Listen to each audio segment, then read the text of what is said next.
নবীজির যখন বিদায় মুহূর্তের সময় হয়ে গেল, নবীজি যখন আর জমিনের মধ্যে থাকবেন না, বিদায়ের ঘন্টা যখন বেজে গেল, আল্লাহ রাব্বুল আলামিন হযরতে আজরাইল আলাইহিস সালাতু ওয়াস সালামকে আল্লাহর হাবিবের দরবারে পাঠায়া দিলেন।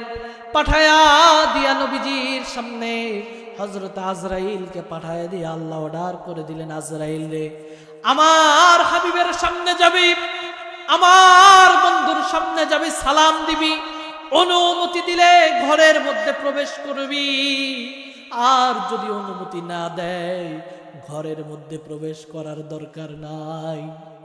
নবীজি সাল্লাল্লাহু আলাইহি ওয়াসাল্লাম কয়েকদিন যাবত একটু অসুস্থ ছিলেন, কখনো হুঁশ আসছে, কখনো আবার বেহুশ হয়ে যাচ্ছে।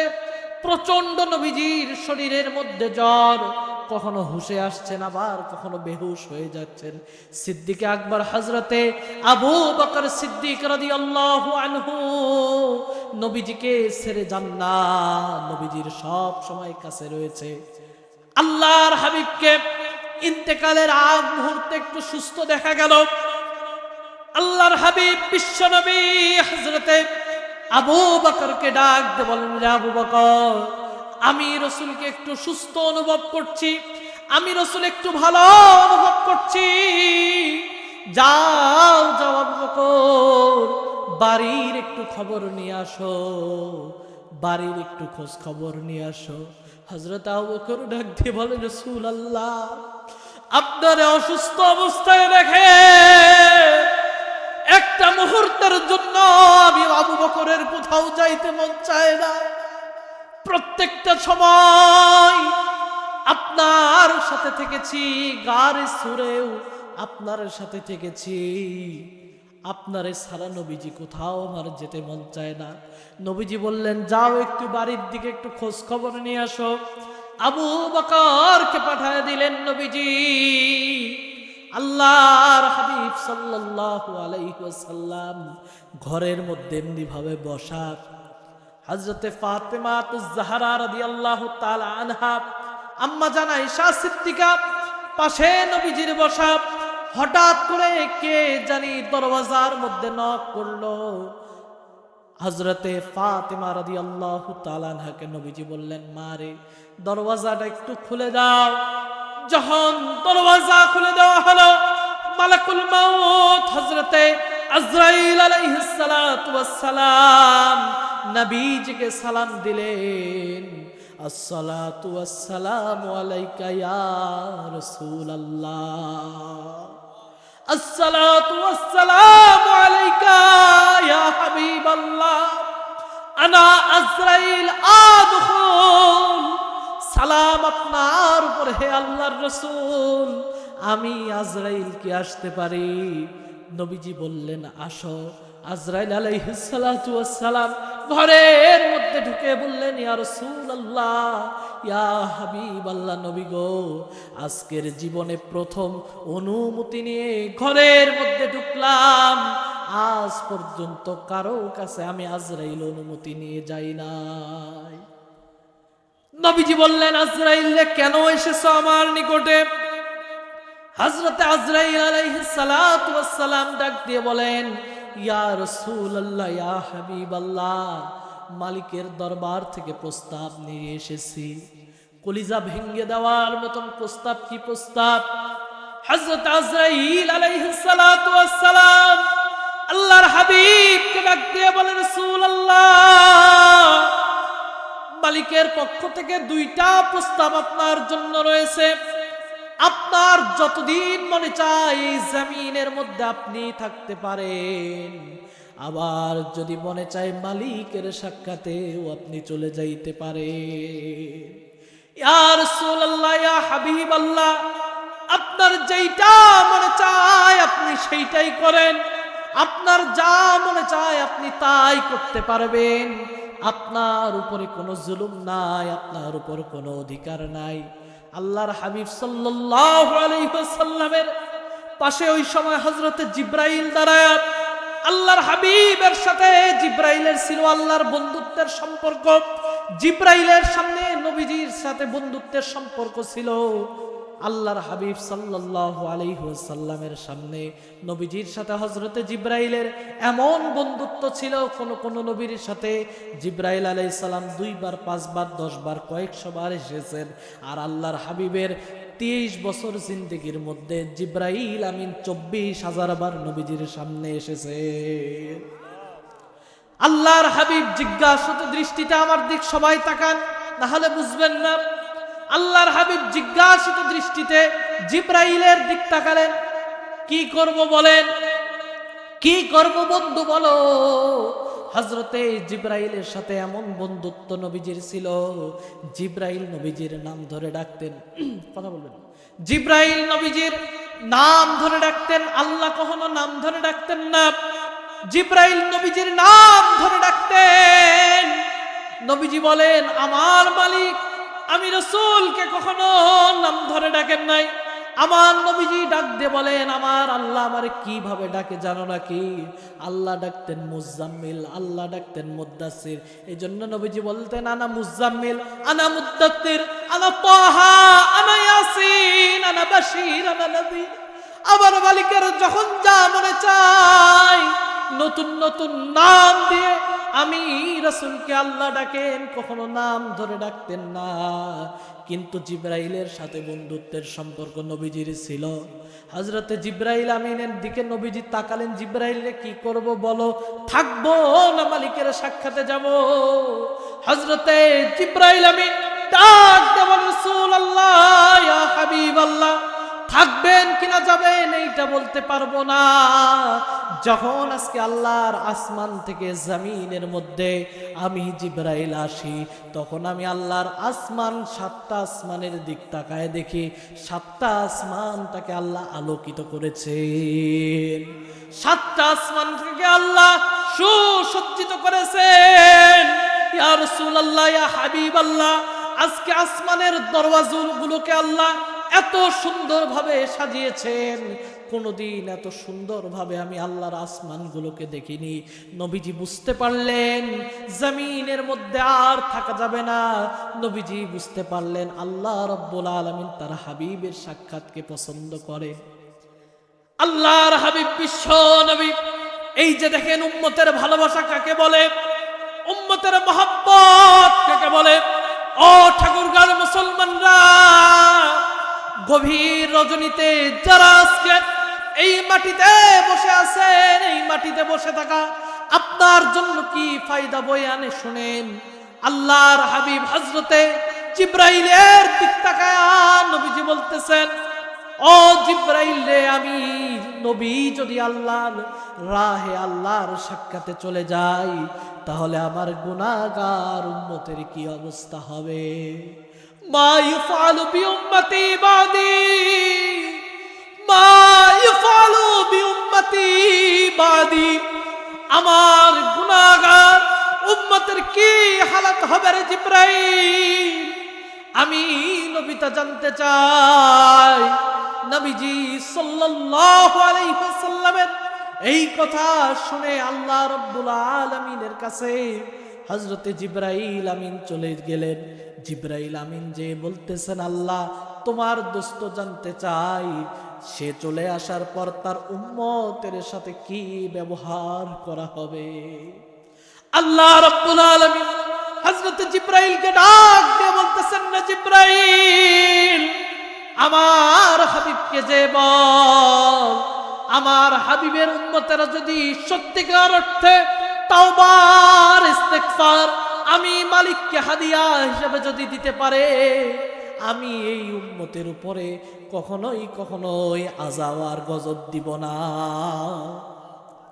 আজকে যে তুমি সুদের সাথে জড়িত, আজকে যে তুমি ঘুষের সাথে জড়িত, আজকে যে তুমি হারাম সম্পর্কের সাথে জড়িত, তুমি যে আজকে আল্লাহর কোরআনের বিরুদ্ধে সংসদের মধ্যে আইন পাশ করো, তুমি যে আল্লাহর কোরআনের বিরোধিতা করো, তুমি যে আল্লাহর কোরআনের বিরোধিতা করো, তুমি যে আলেমদের বিরোধিতা করো, তুমি যে এই মাদ্রাসার হাফেজগুলোর খোঁজ খবর নেও না, তোমার মতন জালেমকে কত আগে আমার আল্লাহ জমিন থেকে ধ্বংস করে দিত। কিন্তু কেন দেয় না জানো নাকি? এই যে রসুলের দোয়াই উম্মতের জন্য। আল্লাহ আমার উম্মত যত গুনাহ করুক না কেন, আল্লাহ আপনি আমার উম্মতকে ধ্বংস করবেন না। কিয়ামতের দিন আল্লাহর হাবিব মহান রব্বুল আলামিনকে ডাক দিয়ে বলবেন, আল্লাহ আমার উম্মতের শীতটা, আমার গুনাহগার উম্মতের আমলনামাটা আমার হাতে দেন। আমি রাসূল আমার উম্মতের আমলনামা দেখব। আপনার সামনে আমার উম্মতের আমলনামা গেলে আমি রাসূল লজ্জিত হয়ে যাব। আল্লাহ রব্বুল আলামিন ডাক দিয়ে বলেন, হাবিব আজকে আপনার উম্মতের আমলনামার মধ্যে এমন এমন পাপ রয়েছে, এমন এমন গুনাহ রয়েছে, যেই গুনাহগুলো, যেই পাপগুলো যদি আপনি রাসূল দেখেন সুলকান বলে সরিয়ে দিবেন, কিন্তু তো বান্দা আমার, কিন্তু তো বান্দি আমার, আমি আল্লাহ তো ফেলে দিতে পারি না। এই জন্য আজকে আপনার উম্মতের আমলনামা আপনারেও দেখাবো না। আমি আল্লাহ আজকে আড়াল করে, পর্দা করে আপনার উম্মতের হিসাব নিকাশ নিব। হযরতে জিবরাইল আলাইহিস সালাতু ওয়াস সালাম নবীজির সামনে আসলেন, এসে ডাক দিয়ে বলে, রাসূলুল্লাহ, ইয়া হাবিব আল্লাহ, নবী গো, আল্লাহ রাব্বুল আলামিন ওয়াদা করেছেন আপনার গুনাহগার উম্মতকে ধ্বংস করবেন না। আপনি তো রক্ষা কবচ হিসাবে জমিনের মধ্যে ছিলেন। নবীজি বললেন, ও জিবরাইল, আমার মালিক যদি আমার উম্মতের হেফাজতের জিম্মাদার হয়ে যায়, আমি রাসূলের আর টেনশন নাই। এই যে এখন আসল ঘটনা ঘটে, নবীজি সাল্লাল্লাহু আলাইহি ওয়াসাল্লাম তার ডান হাত আসমানের দিক তুললেন। আসমানের দিক নবীজি তার ডান হাত তুললেন, আসমানের দিকে ডান হাত তুলে বললেন, আল্লাহুম্মা রফিকাল আলা, আল্লাহুম্মা রফিকাল আলা, আল্লাহুম্মা রফিকাল আলা।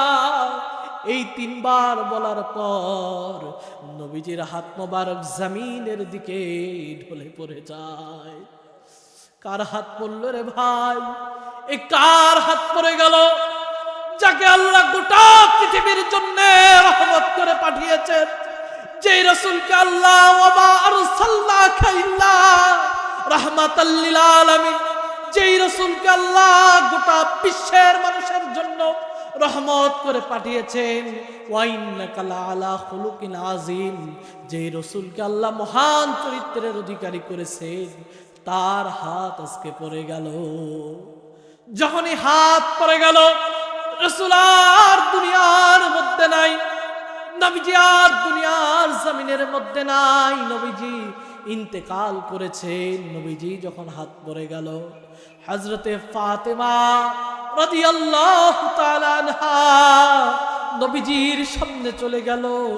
নবীজির সামনে যে নবীজির চেহারার দিক তাকায় আছেন, এক দৃষ্টিতে আমার হাবিবের চেহারার দিক তাকায় আছে।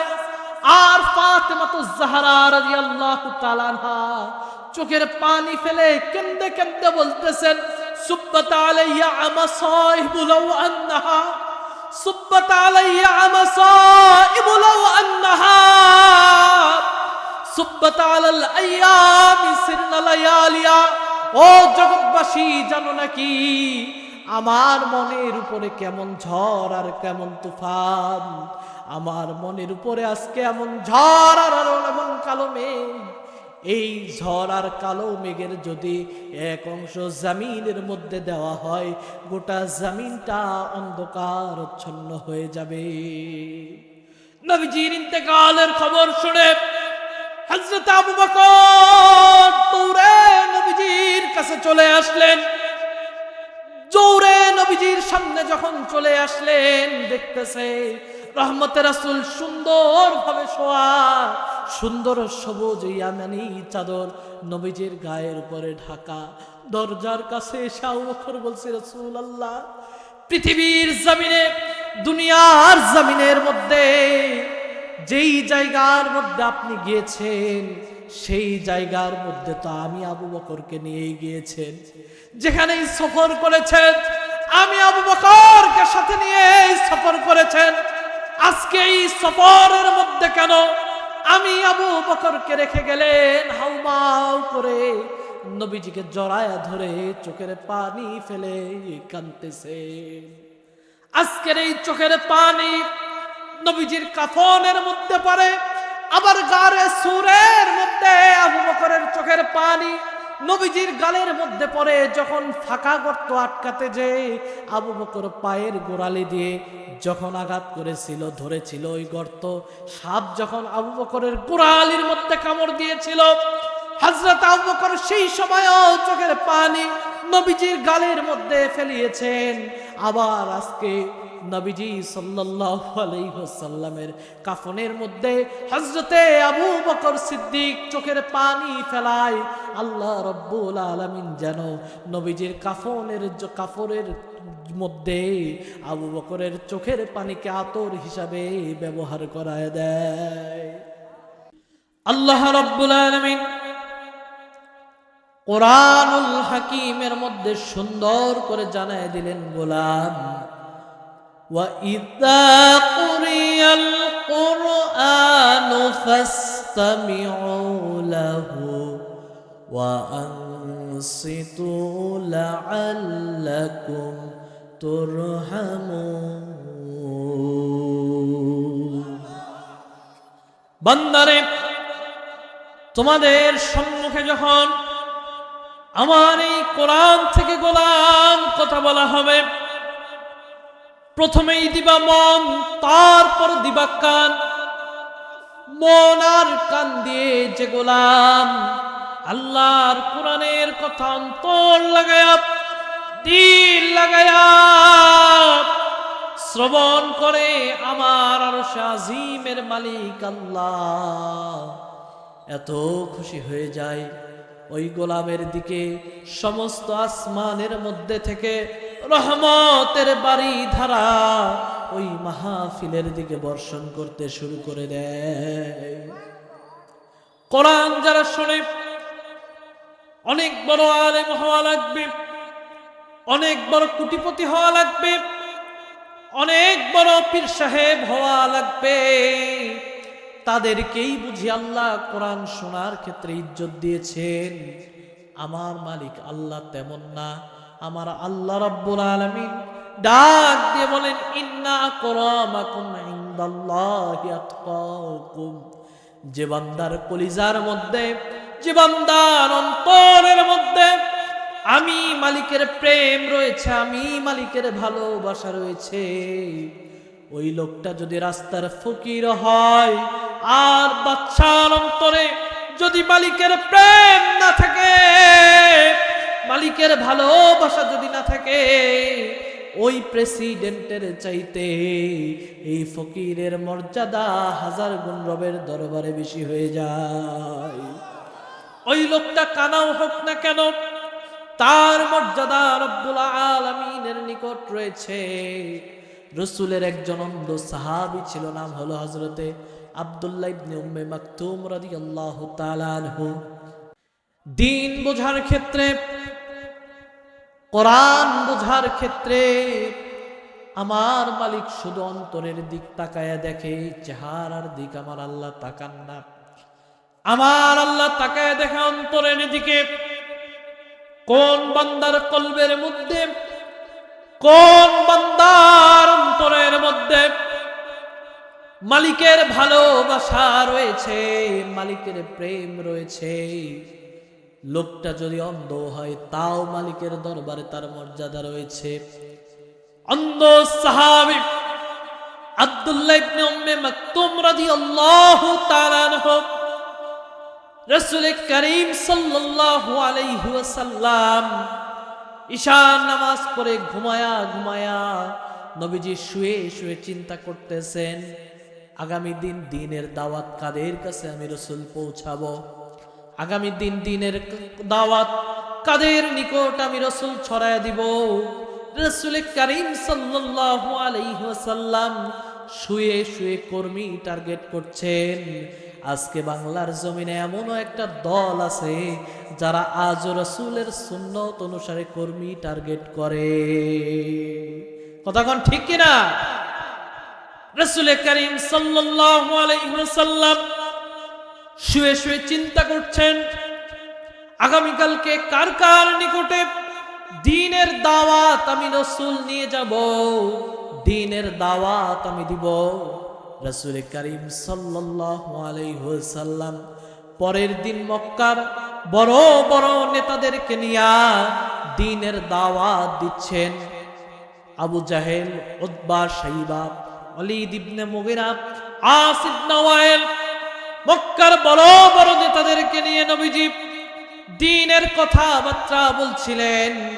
এমত অবস্থায় রাসূল করিম সাল্লাল্লাহু আলাইহি ওয়াসাল্লামের সেই অন্ধ সাহাবী আব্দুল্লাহ ইবনে উম্মে মাকতুম রাদিয়াল্লাহু তাআলা আনহু মসজিদের মধ্যে এসে নবীজিকে সালাম দিলেন।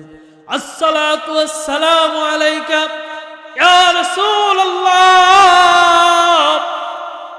নবীজি সাল্লাল্লাহু আলাইহি ওয়াসাল্লামকে আব্দুল্লাহ ইবনে উম্মে মাকতুম যখন সালাম দিলেন, নবীজি সাল্লাল্লাহু আলাইহি ওয়াসাল্লাম আব্দুল্লাহ ইবনে উম্মে মাকতুমের দিকে একটু গুরুত্ব কম দিলেন। কারণ তো হলো নিজের শালা, আবার হযরতে খাদিজাতুল কুবরা রাদিয়াল্লাহু তাআলা আনহার আপন ফুফাতো ভাই, নিজের মানুষ দেখে নবীজি একটু গুরুত্ব কম দিলেন, একটু ভুরু কুঞ্চিত করলেন।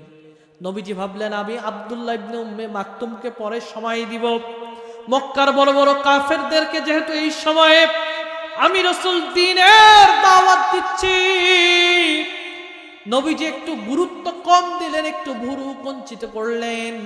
আমার রব্বুল আলামিন এতটুকু রাসূলের বরদাশত করলেন না।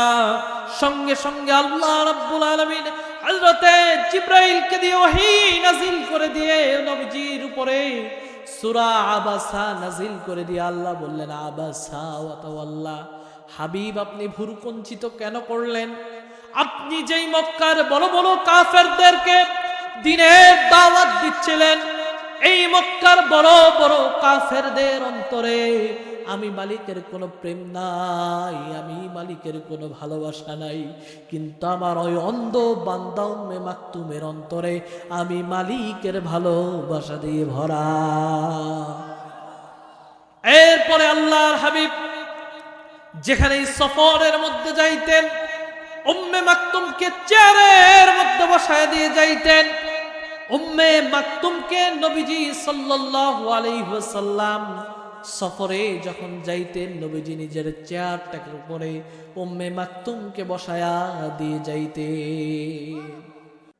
তার মানে বোঝা গেল দ্বীন বোঝার ক্ষেত্রে, কোরআন বোঝার ক্ষেত্রে কখনোই কে কালো কে ফর্সা এটা আল্লাহ রাব্বুল আলামিন দেখেন না, আল্লাহ পাক দেখেন। ইন্না আকরামাকুম ইনদাল্লাহি আতকাকুম।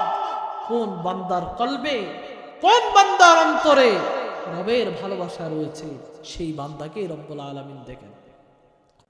আল্লাহ রব্বুল আলামিন ইমানদারদেরকে কেমন ভালোবাসেন, আল্লাহ রব্বুল আলামিন ইমানদারদেরকে কেমন মহব্বত করেন।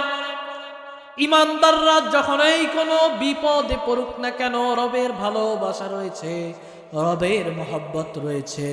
এই জন্য মুমিনের জীবনের মধ্যে দ্বীনের দাওয়াত যখন মুমিন দিতে যাবে, আল্লাহর দ্বীনের দাওয়াতি কার্যক্রম মুমিন বান্দা যখন করবে, মুমিনের অন্তরে এমন একটা টেন্ডেন্সি থাকবে, এমন একটা চিন্তা ফিকির থাকবে, আমি রবের দ্বীনের দাওয়াত দিচ্ছি, আমার নিরাপত্তার দায়িত্ব কোনো জমিনের মানুষের হাতে নয়, স্বয়ং আরশ আজিমের মালিকের হাতেই রয়েছে।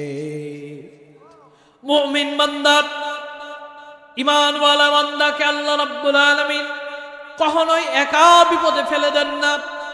আজকে আমরা যারা এই মাহফিলের মধ্যে বসেছি, প্রত্যেকটা ঈমানদারের জীবনের মধ্যে পরীক্ষা আসবে। ঈমানদারের জীবনটা ফুল বিছানো জীবন নয়। রাসূল কারীম সাল্লাল্লাহু আলাইহি ওয়াসাল্লাম বলেন, আদ-দুনিয়া সিজনুল লিল মুমিনিন ওয়া জান্নাত লিল কাফির। দুনিয়া হলো ঈমানদারদের জন্য জেলখানা, আর কাফেরদের জন্য জান্নাত। ইমানদারদের জন্য জেলখানা দুনিয়াটা, ইমানদারদের জন্য জান্নাতের জায়গা না, আরাম আয়েশের জায়গা নয়। এই দুনিয়ার জমিনে ইমানদার থাকবে কষ্টে, দুনিয়ার জমিনের মধ্যে ইমানদার যত কষ্টে থাক না কেন, দুনিয়ার জমিনে ইমানদার যত দুঃখে থাক না কেন, ইমানদার যত বিপদে পড়ুক না কেন, ইমানদারের চাওয়ার জায়গা হলো আল্লাহ। হযরত ইব্রাহিম আলাইহিস সালাতু ওয়াস সালাম, নবীদের জিন্দেগি থেকে শিক্ষা। ইব্রাহিম আলাইহিস সালাতু ওয়াস সালাম আল্লাহর দ্বীনের দাওয়াত যখন দিচ্ছিলেন, ইব্রাহিম আলাইহিস সালাতু ওয়াস সালামকে আগুনের মধ্যে ফেলে দেওয়ার জন্য নমরুদ বিশাল একটা অগ্নিকাণ্ড খনন করলো। বিশাল অগ্নিকুণ্ড খনন করার পর আল্লাহর নবী ইব্রাহিম আলাইহিস সালাতু ওয়াস সালামকে যখন ওই অগ্নিকুণ্ডের মধ্যে ফেলে দিবে, আল্লাহর নবীকে যখন ওই অগ্নিকুণ্ডের মধ্যে হযরত ইব্রাহিম আলাইহিস সালামকে যখন ফেলে দেওয়া হবে, নমরুদ অগ্নিকুণ্ডের চাকা ঘোরাতে শুরু করলো। আল্লাহর নবী ইব্রাহিমকে জ্বলন্ত আগুনের মধ্যে ফেলে দেওয়া হলো। দাউ দাউ দাউ দাউ করে আগুন জ্বলছে, ওই আগুনের মধ্যে ফেলে দেওয়া হলো। আল্লাহর নবী ইব্রাহিমকে আগুনের মধ্যে ফেলে দেওয়ার পরে হযরতে জিবরাইল আমিন হযরত ইব্রাহিম আলাইহিস সালামের কাছে আসলেন। এসে ডাক দিয়ে বলেন, নবী গো, আমি জিবরাইল আপনার নিকটে এসেছি, আমি জিবরাইল আপনাকে সহযোগিতা করতে চাই। হযরত ইব্রাহিম আলাইহিস সালাতু ওয়াস সালাম ডাক দিয়ে বলেন, রে জিবরাইল, যেই মালিক আমারে আগুনের মধ্যে, আমার মালিক যা আমি আগুনের মধ্যে পড়ে আছি, এইটা তো আমার মালিক তার কুদরতি চোখ দিয়ে দেখে। আমি যদি আগুনের মধ্যে পড়ার কারণে মালিক যদি খুশি হয়, আমি ইব্রাহিম আগুনের মধ্যে পুরেও শান্তি আছি। আমার জীবনের মায়া, আমার জীবন তো রবের হাতে। রব যদি চায় আমার হেফাজত করবে, আমি রবের দিকে আমার চেহারাকে ঘুরিয়ে নিলাম, আমি আমার রবের দিকে আমার চেহারাকে ঘুরিয়ে দিলাম। আল্লাহ রাব্বুল আলামিন সঙ্গে সঙ্গে আগুনের উপরে অর্ডার নোটিশ জারি করে দিলেন, কুলনা ইয়া নারু কুনি বারদাও ওয়া সালামান আলা ইব্রাহিম।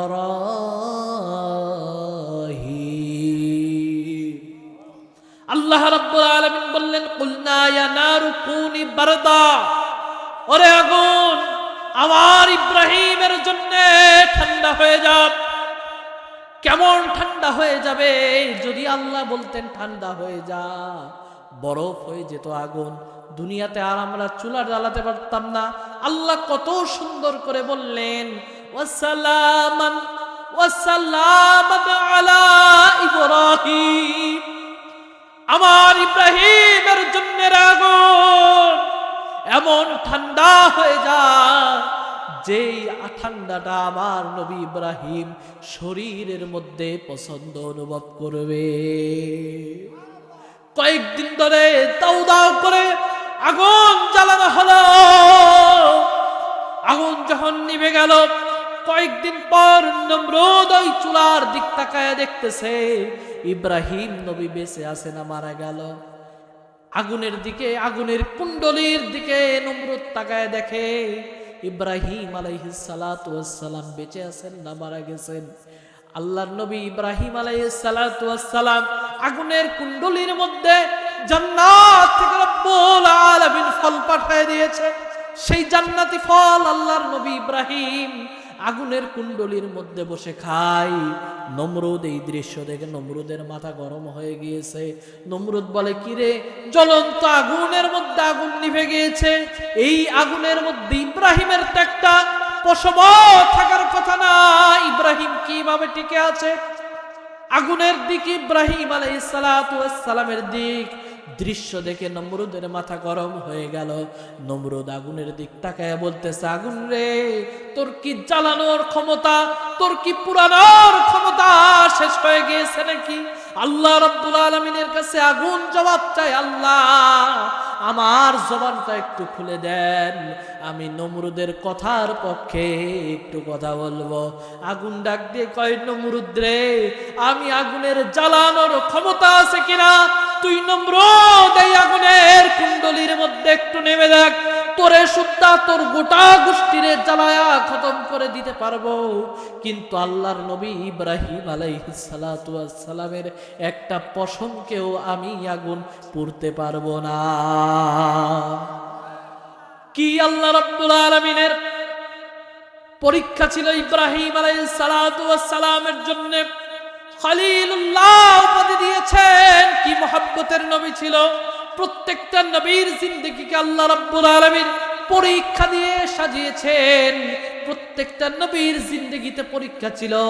হযরত ইউনূস আলাইহিস সালাতু ওয়াস সালামের কথাও আপনারা শুনেছেন। মাছের পেটের মধ্যে যখন ইউনূস নবী চলে গেল, ওই সময়ে কোনো ফেরেশতার কাছে সাহায্য চায় নাই।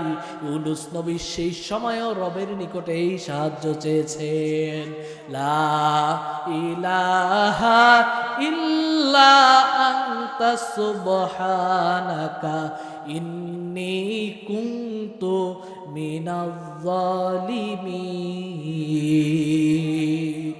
এই জন্য ইমানদাররা দ্বীনের দাওয়াত দিতে যে, ইমানদাররা দ্বীনের কথা বলতে যে, ইমানদাররা দ্বীনের উপর চলতে গিয়ে যত বাধা আসুক না কেন, যত কষ্ট আসুক না কেন, ইমানদাররা দুনিয়ার কোন মানুষের কাছে মাথা নত করে না।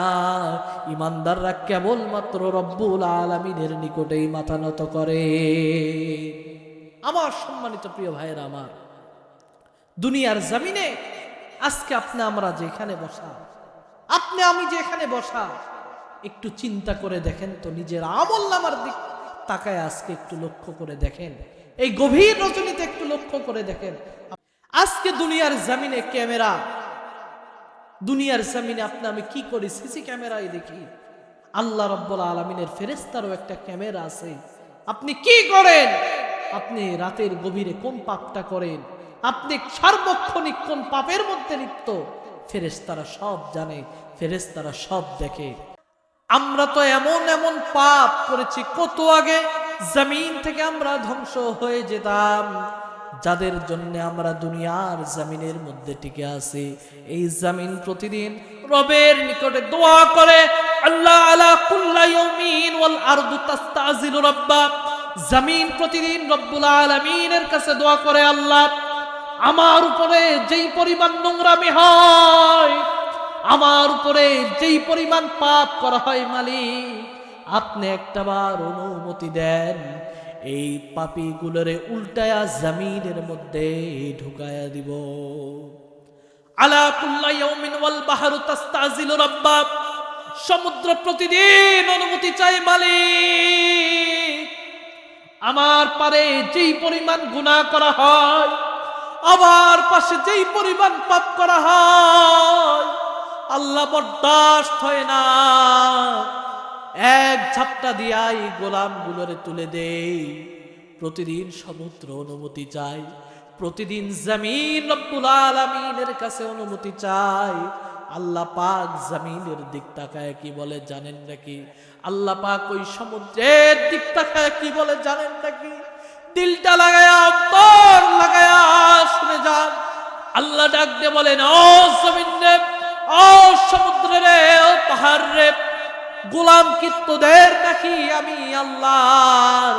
যদি আমি আল্লাহর গোলাম হয়ে থাকে, আবার গোলামরা যত গুনাহ করুক না কেন, আমার কাছে মাফ চাইতে দেরি হয়, আমি আল্লাহর তাওবা কবুল করতে দেরি হয় না।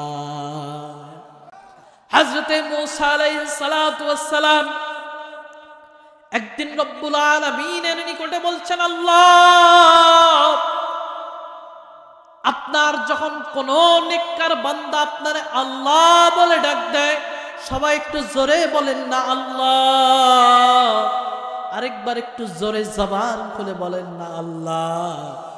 হযরতে মূসা কালিমুল্লাহ আল্লাহরে ডাক দিয়ে বলেন, আল্লাহ যখন কোন নেককার গোলাম তোমার কাছে আল্লাহ বলে ডাক দেয়, তখন তুমি কি বলো?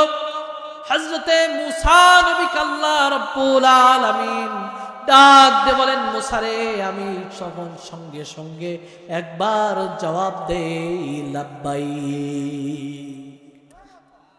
আমার মূসা নবী আমার রবকে ডাক দিয়ে বলেন, আল্লাহ, যখন কোন গুনাহগার বান্দা, যখন কোন পাপী গোলাম তোমারে আল্লাহ বলে ডাক দেয়, তখন তুমি কি বলে জবাব দাও?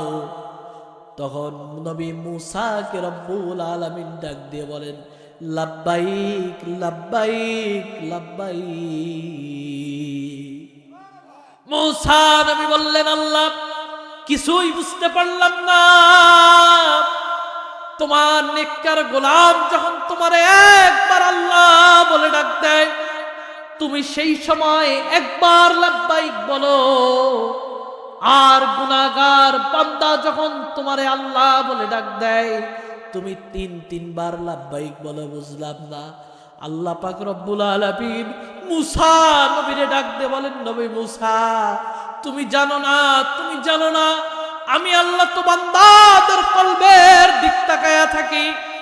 যখন নেককার গোলাম আমারে আল্লাহ বলে ডাক দেয়, ওই গোলামের ভরসা থাকে তার আমলের দিকে, তার নেকির দিক ভরসা থাকে। আর আমার কোন পাপী গোলাম যখন আমারে আল্লাহ বলে ডাক দেয়, ওই গোলামের ভরসা থাকে আমি রবের রহমতের দিকে।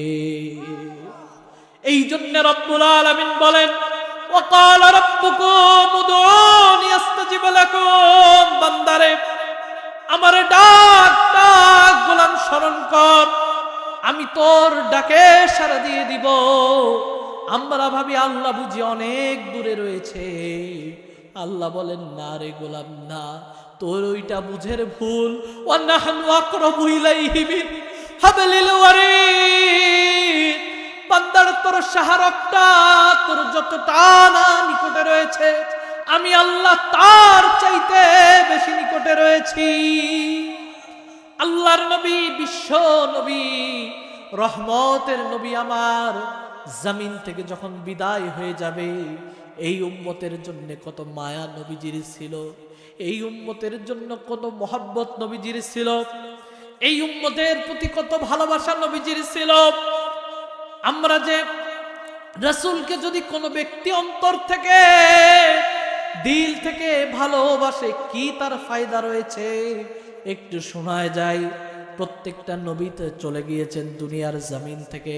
হযরতে আদম নবী দুনিয়া থেকে চলে গিয়েছেন, মিম্বার তার ফাঁকা। হযরতে নূহ আলাইহিস সালাতু ওয়াস সালাম জমিন থেকে চলে গিয়েছেন, মিম্বার তার ফাঁকা। হযরতে মূসা নবী দুনিয়ার জমিন থেকে চলে গিয়েছেন, মিম্বার তার ফাঁকা। হযরতে ইব্রাহিম নবী দুনিয়ার জমিন থেকে চলে গিয়েছেন, মিম্বার তার ফাঁকা। হযরতে ঈসা নবী দুনিয়ার জমিন থেকে চলে গিয়েছেন, মিম্বার তার ফাঁকা। নবীজি সাল্লাল্লাহু আলাইহি ওয়াসাল্লাম একদিন বয়ান করছেন মসজিদের মধ্যে। হঠাৎ নবীজি সাল্লাল্লাহু আলাইহি ওয়াসাল্লাম বয়ানের মধ্যে বললেন, সাহাবায়ে কেরামদেরকে সামনে নিয়ে, এক বান্দাকে তার মানে দুনিয়ার জমিনের মধ্যে সব দিতে চেয়েছিলেন, কিন্তু সেই বান্দা দুনিয়ার সব উপেক্ষা করে রবের সাক্ষাৎটাকেই বেশি পছন্দনীয় মনে করেছে। নবীজি যখন বয়ানের মধ্যে এই কথা বললেন, এক বান্দাকে দুনিয়ার জমিনের মধ্যে মালিক সব দিতে চেয়েছে, ওই গোলাম সব প্রত্যাখ্যান করে রবের সাক্ষাৎকে বেশি পছন্দনীয় মনে করেছেন। সাহাবায়ে কেরামরা নবীজির সামনে বসা, সাহাবায়ে কেরামরা চুপ করে নবীজির এই কথা শুনলেন, কোনো জবাব সাহাবারা দিল না। হঠাৎ করে একজন বয়োবৃদ্ধ সাহাবী চিৎকার করে হাউমাউ করে কেঁদে উঠল। ওইটার অন্য কোনো সাহাবী না, ওইটা হযরতে আবু বকর সিদ্দিক রাদিয়াল্লাহু তাআলা আনহু। কি মহব্বত রাসূলের সাথে ছিল! নবীজির সামনে চিৎকার করে কেঁদে বলেন, সাহাবারা রে, এই কথার অর্থ তোমরা বুঝো নাই, এই কথার অর্থ আমি আবু বকর বুঝেছি, নবীজি আর বেশি দিন আর এই জমিনের মধ্যে থাকবেন না। এই কথাটা শোনা মাত্রই মসজিদের মধ্যে কান্নার রোল। আল্লাহর হাবিব বিশ্ব নবী হযরত আবু বকরকে বললেন, এ আবু বকর চুপ কর, চুপ কর। হযরতে আদম নবী চলে গিয়েছে, মিম্বার তার ফাঁকা। হযরতে নূহ আলাইহিস সালাম চলে গিয়েছেন, মিম্বার তার ফাঁকা। হযরতে ইব্রাহিম আলাইহিস সালাম জমিন থেকে চলে গিয়েছেন, মিম্বার তার ফাঁকা। হযরতে মূসা কালিমুল্লাহ জমিন থেকে চলে গিয়েছে, মিম্বার তার ফাঁকা। হযরতে ঈসা নবী দুনিয়া থেকে চলে গিয়েছে, মিম্বার তার ফাঁকা। আমি রাসূল চলে যাব, আমার মিম্বারকে ফাঁকা রেখে দুনিয়ার জমিন থেকে চলে যাব না। দুটি জিনিস আমার মিম্বারের মধ্যে রাখলাম, তারাক্তু ফীকুম আমরাইন লান তাদিল্লু তামাসসাকতুম বিহিমা কিতাবাল্লাহ ওয়া সুন্নাত রাসূলি। আমার মিম্বারের মধ্যে দুইটা জিনিস আমি রাসূল রেখে গেলাম। এক নাম্বার হলো মহান আল্লাহ রব্বুল আলামিনের কিতাব কোরআন, দুই নাম্বার হলো আমি রাসূলের সুন্নাত। এই দুইটা জিনিসকে যে ব্যক্তি তার জীবন দিয়ে আঁকড়িয়ে ধরবে, এই দুইটা জিনিসকে যে ব্যক্তি তার কলিজা দিয়ে মহব্বত করবে, দুনিয়ার জীবনেও সে সফল হয়ে যাবে, কিয়ামতের কঠিন ময়দানেও রব্বুল আলামিন তারে সফলতা দান করবে। এই জন্য নবীজিকে সবচাইতে বেশি ভালোবাসা লাগবে। নবীজি বলেন, মান হাব্বা সুন্নতি ফাকাদ আহাব্বানি ওয়া মান আহাব্বানি কানা মাই ফিল জান্নাহ। যে ব্যক্তি আমারে ভালোবাসলো সে যেন আমার সুন্নাতকে ভালোবাসে, যে আমার সুন্নাতকে ভালোবাসে সে আমি নবীর সাথে জান্নাতি হয়ে গেল। রাসূল করিম সাল্লাল্লাহু আলাইহি ওয়াসাল্লামের প্রতি সাহাবায়ে কেরামদের ভালোবাসা কেমন ছিলেন একটু দিল লাগায় শোনেন। আল্লাহর হাবিব সাল্লাল্লাহু আলাইহি ওয়াসাল্লাম, সবাই একটু গভীর রজনীতে নবীজির প্রতি আবেগ নিয়ে বলিত সাল্লাল্লাহু আলাইহি ওয়াসাল্লাম। আল্লাহর হাবিব সাল্লাল্লাহু আলাইহি ওয়াসাল্লাম একদিন সাহাবায়ে কেরামদেরকে নিয়ে বসে গল্প করতেছেন। আমরা যেমন ওয়াজ করি, কথা বলি, নবীজি সাল্লাল্লাহু আলাইহি সাল্লাম এমন ভাবে কথা বলতেন না, স্বাভাবিকভাবে সাহাবায়ে কেরামদেরকে নিয়ে গল্প করতেছেন। গল্প করতে করতে নবীজি সাল্লাল্লাহু আলাইহি ওয়াসাল্লামের সামনে একজন সাহাবী বসা। ওই সাহাবী যে নবীজির সামনে বসা, নবীজি এখানে, সাহাবী এই জায়গায়। নবীজি সাল্লাল্লাহু আলাইহি ওয়াসাল্লামের সামনে একটা গাছের ঠাল ছিল, গাছের ঠাল।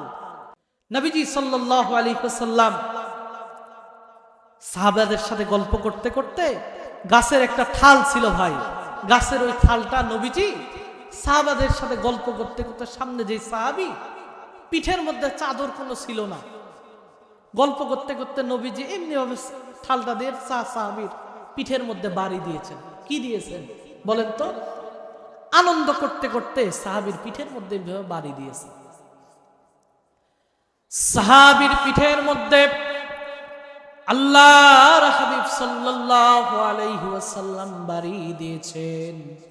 ওই সাহাবী ওই জায়গার মধ্যে বসা, ওই জায়গা থেকে দাঁড়ায় গেল সাহাবী, নবীজির দিক তাকায় বলতেছে, রাসূলুল্লাহ, ইয়া হাবিবাল্লাহ, নবী গো, আমরা সবাই এখানে বসে গল্প করছি, আর আপনি আমার পিঠের মধ্যে লাঠি দিয়ে বাড়ি দিলেন। ইয়া রাসূলুল্লাহ, ইয়া হাবিবাল্লাহ, নবীজি, আপনি যদি অনুমতি দেন আপনার একটা আমি কথা বলবো। আল্লাহর হাবিব বিশ্ব নবী সাহাবার দিক তাকায় বলতেছেন, সাহাবারা কি কথা বলবা বলো। ওই সাহাবী ডাক দিয়ে রাসূলকে বলতেছেন, ইয়া রাসূলুল্লাহ, ইয়া হাবিবাল্লাহ, আপনি যেমনি ভাবে পিঠের মধ্যে আমাকে বাড়ি দিয়েছেন, আমিও সাহাবী ঠিক তেমনি ভাবে আপনার পিঠের মধ্যে বাড়ি দিব। যখন এই কথা বললেন, সাহাবায়ে কেরাম রাদিয়াল্লাহু তাআলা আনহুদের চেহারার মধ্যে, কপালের মধ্যে ভুরু কুঁচিয়ে গেল। হারে কি কথা, রাসূলের গায়ের মধ্যে, রাসূলের শরীরের মধ্যে আঘাত করবে, যেই রাসূলের শরীরের মধ্যে আল্লাহ মশা মাছিকেও হারাম করে দিয়েছিলেন। নবীজির চেহারা কত সুন্দর জানেন নাকি? আম্মা জান আয়েশা সিদ্দিকা রাদিয়াল্লাহু তাআলা আনহা বলেন, আল্লাহর হাবিবকে আল্লাহ এত সুন্দর করে বানিয়েছেন। আমি আয়েশা একদিন গভীর রজনীতে একটা কুপি জ্বালায়া কাঁথা সেলাই করছিলাম। রাত্রেবেলা কুপি জ্বালায়া কাঁথা সেলাই করছিলাম। কাঁথা সেলাই করতে করতে হঠাৎ করে আমার হাত থেকে সুইটা পড়ে গেল। সুই খুঁজতে যে হাতের মধ্যে বাড়ি লেগে কুপিটাও বন্ধ হয়ে গেল, নিভে গেল। অন্ধকারের মধ্যে তো আর সুই খুঁজে পাই না। আল্লাহর হাবিব বিশ্ব নবীকে আল্লাহ কি সুন্দর করে বানিয়েছেন, কি চেহারা আল্লাহ দিয়েছেন। এমত অবস্থায় আল্লাহর হাবিব বিশ্ব নবী ঈশার নামাজ পড়ে রহমতের রাসূল আমার ঘরে তাশরীফ আনলেন। আল্লাহ রাব্বুল আলামিন রাসূল করিম সাল্লাল্লাহু আলাইহি ওয়াসাল্লামের চেহারার মধ্যে এমন নূর দিয়েছিলেন, এমন আলো দিয়েছেন। আম্মা জান আয়েশা বলেন, রাসূল যখন আমার ঘরের মধ্যে ঢুকলেন, রাসূলের নূরের আলোতে আমি আমার আয়েশার হারানো সুইটা খুঁজে পেলাম। আল্লাহর নবীর সাহাবী আমাদের মমতাময়ী মা আম্মা জান আয়েশা সিদ্দিকা বলেন, আল্লাহর হাবিব কত সুন্দর। জগৎবাসী জানতে চাও নাকি? লানাশ শামসুন ওয়ালিল আফাকি শামসুন ওয়া শামসি আফদালু মিন শামসিস সামাই ফাইন্নাশ শামসা তাতলু বা'দাল ফাজরি ওয়া শামসি তাতলু বা'দাল ইশাই। ও জগৎবাসী জানো নাকি আল্লাহর আসমানের একটা সূর্য রয়েছে, আমি আয়েশারও একটা সূর্য রয়েছে। আল্লাহর আসমানের একটা সূর্য রয়েছে, আমি আয়েশারও একটা সূর্য রয়েছে। তবে আল্লাহর আসমানের সূর্য উদিত হয় ফজরের নামাজের পর, আর আমি আয়েশার সূর্য উদিত হয় ঈশার নামাজের পর। কি চেহারা আল্লাহ রাব্বুল আলামিন আমার রাসূলকে দান করেছেন। হযরত হাসান বিন সাবিত নবীজি সাল্লাল্লাহু আলাইহি ওয়াসাল্লামের কবি ছিলেন। যেই হাসান বিন সাবিত এমন কবি ছিলেন, কাফেররা সেই জামানার মধ্যে ছন্দের মাধ্যমে রাসূল করিম সাল্লাল্লাহু আলাইহি ওয়াসাল্লামকে অপমান করতেন, ছন্দের মাধ্যমে গালিগালাজ করতেন। আল্লাহর নবীর সাহাবী হযরত হাসান বিন সাবিত ওই জায়গা থেকে দাঁড়ায় গেল, নবীজিকে বললেন, ইয়া রাসূলুল্লাহ, ইয়া হাবিবাল্লাহ, নবী গো আপনি আমারে অনুমতি দেন, কাফেরদের গালির জবাব আমি হাসান দিব। আল্লাহ রাসূল অনুমতি দিলেন, হাসান রে দাও। হাসান বিন সাবিত বলেন, প্রত্যেকটা কাফেরের গালির জবাব আমি কবিতার মাধ্যমে দিব। আল্লাহর নবীর মেম্বারের পাশে দাঁড়ায় গেল হযরত হাসান বিন সাবিত। নবীজি হাসান বিন সাবিতের জন্য দোয়া করলেন, আল্লাহুম্মা কাউবিল হাসান আলি তানজিলি জিবরাইল। ও আল্লাহ, জিবরাইল আমিনকে পাঠায়া আমার হাসানের শক্তিকে আপনি বাড়ায়া দেন। হযরত হাসান বিন সাবিত নবীজির কবি ছিল। হযরত হাসান বিন সাবিত বলেন, একদিন ঈশার নামাজ শেষ হয়ে গেল, সমস্ত সাহাবী মসজিদ থেকে বের হয়ে গেল। আমি হাসান বিন সাবিত মসজিদের বারান্দার মধ্যে বসা, পূর্ণিমার চাঁদ জ্বলজ্বল করে জ্বলছে, পূর্ণিমার চাঁদ জ্বলজ্বল করে জ্বলছে। রাসূল করিম সাল্লাল্লাহু আলাইহি ওয়াসাল্লাম মসজিদের বারান্দার মধ্যে তাশরীফ আনলেন। আমি রাসূল করিম সাল্লাল্লাহু আলাইহি ওয়াসাল্লামকে দেখলাম, নবীজি আমার পাশে এসে বসলেন। বসে হযরত হাসান বিন সাবিতের রানের উপরে মাথা দিয়ে ঘুমায়া গেলেন। হযরত হাসান বিন সাবিত বলেন, আমার কি খুশনসিব, রহমতের রাসূল আমার রানের মধ্যে মাথা দিয়ে শোয়া। আমার মনে হয় আর কোনদিন এত কাছ থেকে আমার রাসূলকে আমি মনে হয় দেখতে পাবো না। হযরত হাসান বিন সাবিত এক নজরে রাসূলের দিক তাকায় আছে, আর মনে মনে বলতেছেন, আজকে প্রমাণ করব পূর্ণিমার চাঁদ বেশি সুন্দর না রহমতের রাসূল বেশি সুন্দর। নবীজির চেহারার দিক তাকায়, আরেকবার পূর্ণিমার চাঁদের দিক তাকায়, একবার রাসূলের দিক তাকায়, আবার পূর্ণিমার চাঁদের দিক তাকায়। তাকাতাকি করতে করতে এক পর্যায়ে হযরত হাসান বিন সাবিত একটা সিদ্ধান্ত নিল, ওয়া আহসানা মিন কালাম তারা কাত্তু আইনিন ওয়া আজমালা মিন কালাম তালিদিন নিসা। আপনার চাইতে সুন্দর কোন মানুষকে আমার দুই নয়ন কোনদিন দেখেনি, আর আপনার চাইতে সুশ্রী কোন মানুষকে কোন মা কোনদিন প্রসব করেনি। এত সুন্দর ছিলেন রাসূল করিম সাল্লাল্লাহু আলাইহি ওয়াসাল্লাম। ওই সাহাবী নবীজির সামনে লাঠি নিয়ে বলতেছেন, ইয়া রাসূলুল্লাহ, ইয়া হাবিবাল্লাহ, নবী গো, আপনার পিঠের মধ্যে বাড়ি মারব, আপনি আমারে অনুমতি দিয়া দেন। সাহাবায়ে কেরামরা চোখ লাল হয়ে গিয়েছে। কত বড় সাহস, রাহমাতে রাসূলের শরীরের মধ্যে আঘাত করতে চায়। নবীজি বলল, সাহাবার হারে বসে যাও। নবীজি হাতের লাঠি ওই সাহাবীর হাতে দিয়া দিলেন।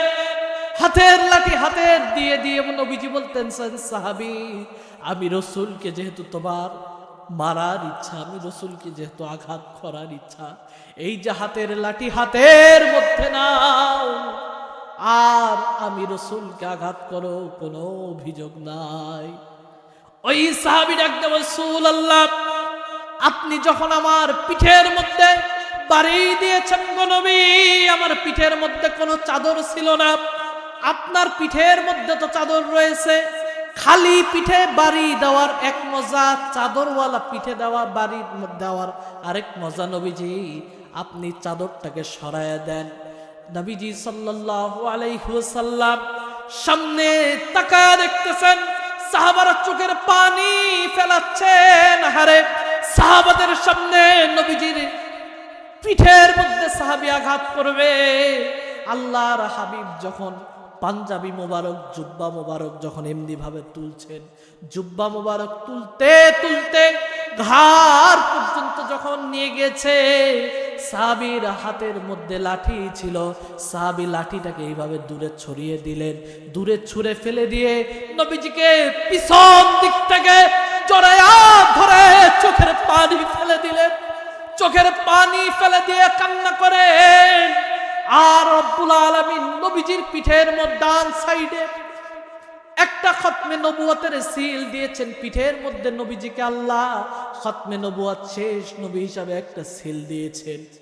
ওই সিলের মধ্যে সাহাবী চুমা খায় আর বলে, ইয়া রাসূলুল্লাহ, ইয়া হাবিবাল্লাহ, পৃথিবীর কোন লাঠি আর কোন হাত রয়েছে যে আপনার পিঠের মধ্যে বাড়ি দিবে? ইয়া রাসূলুল্লাহ, ইয়া হাবিবাল্লাহ, আমার মন বলছে দুনিয়ার মধ্যে আর বেশি দিন বাঁচবো না। আমার মন বলছে খুব তাড়াতাড়ি মালিকের সাক্ষাতে চলে যাব। কিয়ামতের ময়দানে মালিক যদি ডাক দিয়ে বলে, কি আমল নিয়ে গোলাম আমার কাছে এসেছিস, কি ঈমান নিয়ে আমার কাছে এসেছিস, সেই দিন যদি কোনো আমল আমার কাছে না থাকে, সেই দিন আমি একটা কথা বলবো, আল্লাহ, আপনার হাবিবের খতমে নবুয়াতের ঠোঁটের ছোঁয়া আমার এই ঠোঁটের মধ্যে লাগা। কি ভালোবাসা সাহাবায়ে কেরামদের ছিল, কি মহব্বত সাহাবায়ে কেরামদের মধ্যে ছিল। আমাদের যে ঈমান, আমাদের যেই চরিত্র, এই চরিত্র নিয়ে রবের দরবারে এক ফোঁটাও কোনো ঈমান রয় নাই। রবের দরবারে কিভাবে দাঁড়াবো? আল্লাহ রাব্বুল আলামিনের রাসূলকে সাহাবায়ে কেরামরা কি ভালোবাসা দিয়েছেন, আবার রাসূল ও সাহাবাদেরকে কি ভালোবাসা দিয়েছেন। এই উম্মতের জন্য নবীজির কি ভালোবাসা। প্রত্যেকটা নবীকে আল্লাহ রাব্বুল আলামিন স্পেশাল একটা আমল দিয়েছিলেন, যেই আমলটা করে প্রত্যেকটা নবী রব্বুল আলামিনের দরবারে যা দোয়া করেছেন সেই দোয়াই কবুল। প্রত্যেকটা নবী রব্বুল আলামিনের দরবারে একটা স্পেশাল দোয়া ছিল প্রত্যেকটা নবীদের জন্য, যে প্রত্যেকটা নবী একটা যেই দোয়া করবে সেই দোয়াই আল্লাহ কবুল করবে। একটা দোয়া যেই দোয়াই করবে প্রত্যেকটা নবী একটা স্পেশাল দোয়া হিসাবে রব্বুল আলামিন করবে। প্রত্যেকটা নবী সেই দোয়ার ব্যাপারে তাড়াহুড়া করেছিল, কিন্তু আমার আপনার পয়গম্বর জনাবে মুহাম্মদ রাসূলুল্লাহ সাল্লাল্লাহু আলাইহি ওয়াসাল্লাম ওই দোয়াটা করে নাই, দুনিয়ার জমিনের মধ্যে রেখে গিয়েছে। আর বলেছে, আমার উম্মতেরা এই দোয়া রেখে গেলাম, কঠিন কিয়ামতের দিন যখন মা সন্তানকে চিনবে না, সন্তান যেদিন মাকে চিনবে না, বাপ যেদিন সন্তানকে চিনবে না, সন্তান যেদিন বাপকে চিনবে না, সেই কঠিন কিয়ামতের দিনে আমার উম্মতদের জন্য আমি রাসূল এই দোয়া রেখে গেলাম, যাতে আমার একটা উম্মত জাহান্নামের মধ্যে না যায়। এই রাসূলের আদর্শ আজকে কয়জন আমরা মানি? রাসূলের কথা আজকে কয়জনের মধ্যে আছে? রাসূলের চরিত্র আজকে কয়জনের মধ্যে পাওয়া যাবে? কয়টা বাড়িতে আপনি যে দেখবেন টেলিভিশন নাই? আপনার আমার ফোনের মধ্যে ইউটিউবটা আজকে চালু করেন, কার ঈমান কেমন এখনই বোঝা যাবে। আপনি গোপনে নোংরা ভিডিও এই ফোনের মধ্যে দেখেন, হারামের সাথে জড়িত, সুদের সাথে জড়িত, ঘুষের সাথে জড়িত। আপনি রাসূলের কোন উম্মত? রাসূল কেন কিয়ামতের দিন আপনার জন্য শাফাআত করবে? কি ঠেকা পড়ছে আমার রাসূলের আপনার জন্য শাফাআত করার? আজকে রাসূলের এমন উম্মত হয়ে কবরের মধ্যে যান, বিসমিল্লাহি ওয়া আলা মিল্লাতি রাসূলিল্লাহ, সারা জীবন রাসূলের মিল্লাতের বাহিরে চললো, ওরে 1000 বার বিসমিল্লাহি ওয়া আলা মিল্লাতি রাসূলিল্লাহ বলে যদি কবরের মধ্যে রাখা হয়, জীবনেও নবীজির সুপারিশ সে পাবে না। আল্লাহর হাবিব জনাবে মুহাম্মদ রাসূলুল্লাহ সাল্লাল্লাহু আলাইহি ওয়াসাল্লাম এই উম্মতের জন্য কেমন মায়া ছিল, নবীজির কেমন দয়া ছিল। আল্লাহ রাব্বুল আলামিন নবীজিকে ডাক দিয়ে বলেছিলেন, হাবিব আপনি যদি চান এই উহুদ পাহাড়কে আমি আল্লাহ সোনার পাহাড় বানায় দিব, আপনি যদি চান এই জমিনকে আমি আপনার জন্য যা ইচ্ছা তাই করে দিব। নবীজি কেমন ভালোবাসতেন এই উম্মতকে একটু শোনায়। তায়েফের ময়দানে রাসূল করিম সাল্লাল্লাহু আলাইহি ওয়াসাল্লাম দ্বীনের যখন দাওয়াত দিতে গেলেন, তায়েফের ময়দানে কাফেররা নবীজি সাল্লাল্লাহু আলাইহি ওয়াসাল্লামকে রক্তাক্ত করে দিলেন। আল্লাহ রাব্বুল আলামিন নিজ চোখে এই তায়েফ, এই কিছুদিন আগে আমি উমরা থেকে যখন ঘুরে আসলাম, তায়েফের জমিন দেখে আসলাম। তায়েফের ফল গোটা মক্কা মদিনার মধ্যে সবচাইতে বিখ্যাত। তায়েফের ময়দানে রাসূল করিম সাল্লাল্লাহু আলাইহি ওয়াসাল্লাম দ্বীনের যখন দাওয়াত দিলেন, নবীজিকে যখন রক্তাক্ত করা হলো, রক্তাক্ত শরীর নিয়ে নবীজি যখন দাঁড়ায় আছেন, নবীজি সাল্লাল্লাহু আলাইহি ওয়াসাল্লামের সামনে হযরত জিবরাইল আমিন ডাক দিয়ে বলে, রাসূলুল্লাহ আপনার উপর আল্লাহর সালাম, আপনাকে একটা ফেরেশতা আজকে সালাম দিবে। নবীজি সাল্লাল্লাহু আলাইহি ওয়াসাল্লাম জিবরাইলের দিক তাকানোর পরে ডান দিক তার চেহারা করলেন। চেহারা ডান দিকে করার পর দেখতেছেন বিশাল আকৃতির এক ফেরেশতা নবীজি সাল্লাল্লাহু আলাইহি ওয়াসাল্লামের সামনে সালাম দিয়ে বলতেছেন, ইয়া রাসূলুল্লাহ, ইয়া হাবিবাল্লাহ, মাশরিক আর মাগরিব দুই প্রান্তে যেই দুইটা পাহাড় আপনি দেখতেছেন, এই দুইটা পাহাড়ের দায়িত্ব রব্বুল আলামিন আমাকে দান করেছে। ইয়া রাসূলুল্লাহ, ইয়া হাবিবাল্লাহ, নবী গো, আপনার এই রক্তাক্ত দেহ দেখে ফেরেশতারা পর্যন্ত, কুল মাখলুকাতরা পর্যন্ত কান্নাকাটি শুরু করে দিয়েছেন। আমাদের বরদাস্ত হয় না গো নবী, আপনি একটু অনুমতি দেন, দুইটা পাহাড় দিয়ে এই তায়েফবাসীদেরকে পিছায় মেরে ফেলে দিব। রাসূলুল্লাহ একটু অনুমতি দেন। আল্লাহর নবী ডাক দিয়ে বলেন, ও ফেরেশতারা রে, যদি পিছে এই তায়েফবাসীদেরকে মেরে ফেলো, তাহলে আমার মালিকের কদমে কে সিজদা দিবে? আমি নবী এই তায়েফবাসীর হেদায়েতের জন্য দোয়া করে গেলাম। আল্লাহ রাব্বুল আলামিনের রাসূলকে আল্লাহ কি সম্মানিত করেছেন, নবীজিকে আল্লাহ কি সম্মান দিয়েছেন, একটু দিলটা লাগায়া কথাটা শুনবেন। আর বেশি সময় আপনাদেরকে কষ্ট দিব না, একটু দিলটা লাগায়া শুনবেন।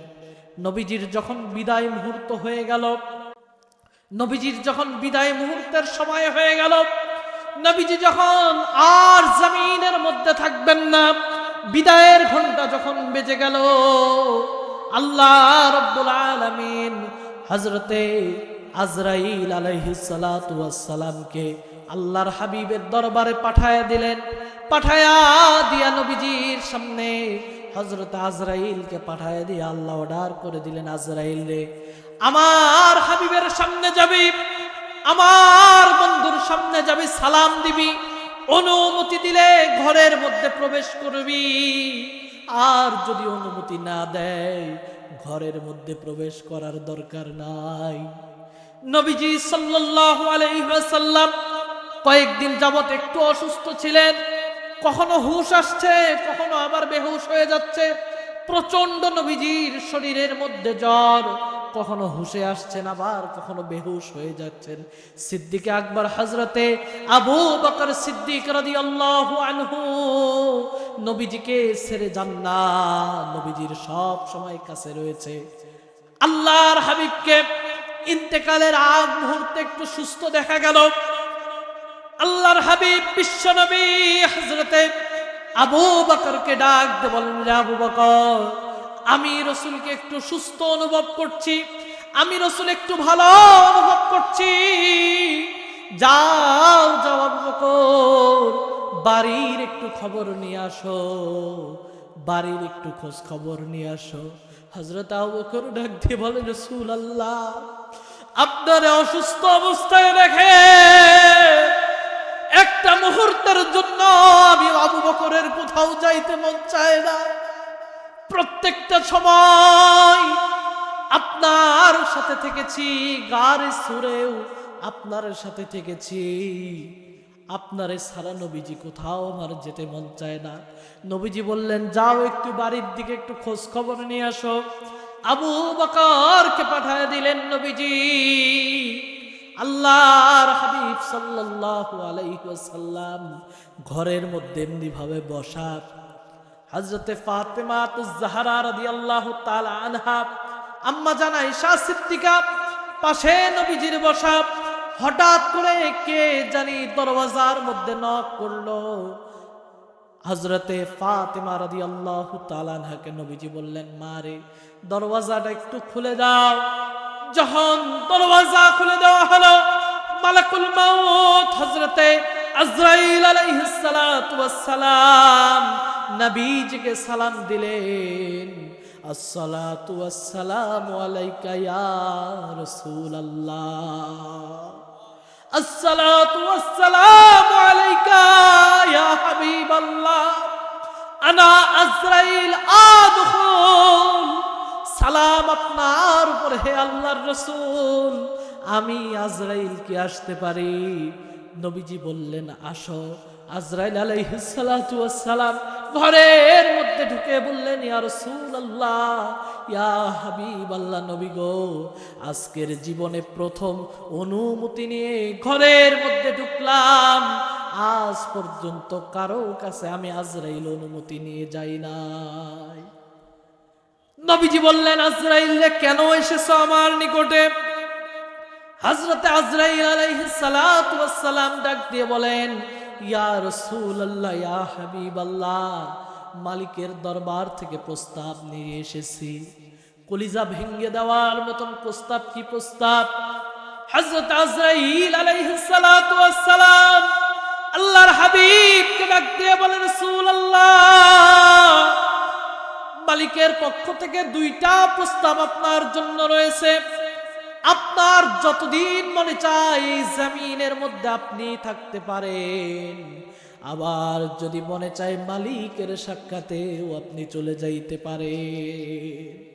ইয়া রাসূলুল্লাহ, ইয়া হাবিবাল্লাহ, আপনার যেইটা মনে চায় আপনি সেইটাই করেন, আপনার যা মনে চায় আপনি তাই করতে পারবেন, আপনার উপরে কোনো জুলুম নাই, আপনার উপর কোনো অধিকার নাই। আল্লাহর হাবিব সাল্লাল্লাহু আলাইহি ওয়াসাল্লামের পাশে ওই সময় হযরতে জিবরাইল দাঁড়ায়। আল্লাহর হাবিবের সাথে জিবরাইলের ছিল আল্লাহর বন্ধুত্বের সম্পর্ক। জিবরাইলের সামনে নবীজির সাথে বন্ধুত্বের সম্পর্ক ছিল। আল্লাহর হাবিব সাল্লাল্লাহু আলাইহি ওয়াসাল্লামের সামনে নবীজির সাথে হযরতে জিবরাইলের এমন বন্ধুত্ব ছিল, কোন নবীর সাথে জিবরাইল আলাইহিস সালাম 2 বার 5 বার 10 বার কয়েকশো বার এসেছেন, আর আল্লাহর হাবিবের 23 বছর জিন্দেগির মধ্যে জিবরাইল আমিন 24,000 বার নবীজির সামনে এসেছে। আল্লাহর হাবিব জিজ্ঞাসিত দৃষ্টিতে আমার দিক সবাই তাকান, না হলে বুঝবেন না। আল্লাহর হাবিব জিজ্ঞাসিত দৃষ্টিতে জিব্রাইলের দিক তাকালেন। কি করব বলেন, কি করব বন্ধু বলো। হযরতে জিব্রাইলের সাথে এমন বন্ধুত্ব নবীজির ছিল, জিব্রাইল নবীজির নাম ধরে ডাকতেন। কথা বলবেন। জিব্রাইল নবীজির নাম ধরে ডাকতেন, আল্লাহ কখনো নাম ধরে ডাকতেন না। জিব্রাইল নবীজির নাম ধরে ডাকতেন। নবীজি বলেন, আমার মালিক আমি রাসূলকে কখনো নাম ধরে ডাকেন নাই। আমার নবীজি ডাক দিয়ে বলেন, আমার আল্লাহ আমারে কিভাবে ডাকে জানো নাকি? আল্লাহ ডাকতেন মুজাম্মিল, আল্লাহ ডাকতেন মুদ্দাসির। এই জন্য নবীজি বলতেন, আনা মুজাম্মিল, আনা মুদ্দাসির, আনা তাহা, আনা ইয়াসিন, আনা বাশীর, আনা নাযীর। আমার মালিকের যখন যা মনে চায় নতুন নতুন নাম দিয়ে আমি রাসূলকে আল্লাহ ডাকেন, কখনো নাম ধরে ডাকতেন না। কিন্তু জিব্রাইলের সাথে বন্ধুত্বের সম্পর্ক নবীজির ছিল। হযরতে জিব্রাইল আমিনের দিকে নবীজি তাকালেন, জিব্রাইলে কি করব বলো, থাকবো না মালিকের সাক্ষাতে যাব? হযরতে জিব্রাইল আমিন ডাক দিয়ে বলেন, রাসূলুল্লাহ, ইয়া হাবিবাল্লাহ, থাকবেন কিনা যাবেন এইটা বলতে পারবো না। যখন আজকে আল্লাহর আসমান থেকে জমিনের মধ্যে আমি জিব্রাইল আসি, তখন আমি আল্লাহর আসমান, 7টা আসমানের দিক তাকায় দেখি 7টা আসমানটাকে আল্লাহ আলোকিত করেছেন। 7টা আসমান থেকে আল্লাহ সুসজ্জিত করেছেন। ইয়া রাসূলুল্লাহ, ইয়া হাবিবাল্লাহ, আজকে আসমানের দরওয়াজাগুলোকে আল্লাহ এত সুন্দরভাবে সাজিয়েছেন, কোনদিন এত সুন্দরভাবে আমি আল্লাহর আসমানগুলোকে দেখিনি। নবীজি বুঝতে পারলেন জমিনের মধ্যে আর থাকা যাবে না। নবীজি বুঝতে পারলেন আল্লাহ রাব্বুল আলামিন তার হাবিবের সাক্ষাৎকে পছন্দ করে।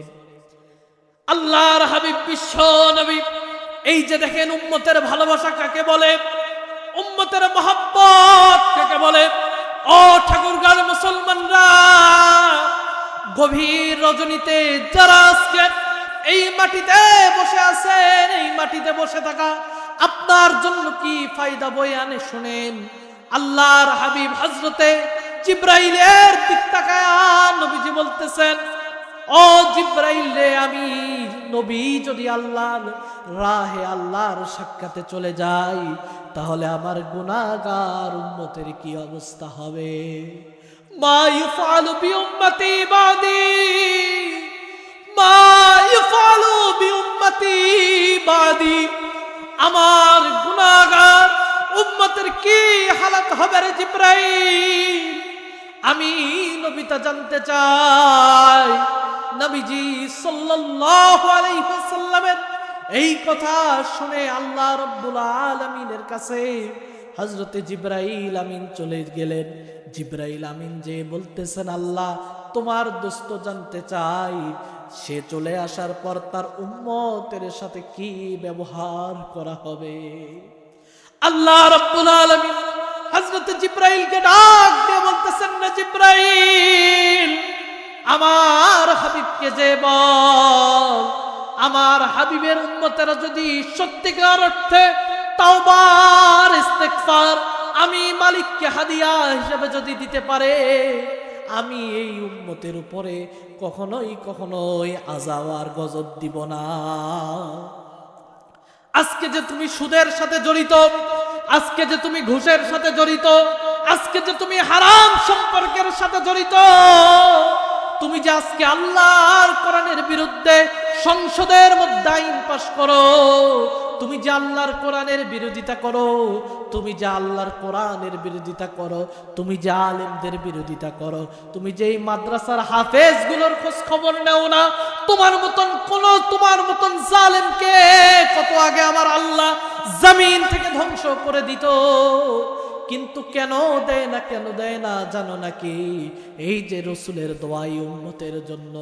আল্লাহ আমার উম্মত যত গুনাহ করুক না কেন, আল্লাহ আপনি আমার উম্মতকে ধ্বংস করবেন না। কিয়ামতের দিন আল্লাহর হাবিব মহান রব্বুল আলামিনকে ডাক দিয়ে বলবেন, আল্লাহ আমার উম্মতের শীতটা, আমার গুনাহগার উম্মতের আমলনামাটা আমার হাতে দেন। আমি রাসূল আমার উম্মতের আমল নামা দেখব, আপনার সামনে আমার উম্মতের আমল নামা গেলে আমি রাসূল লজ্জিত হয়ে যাব।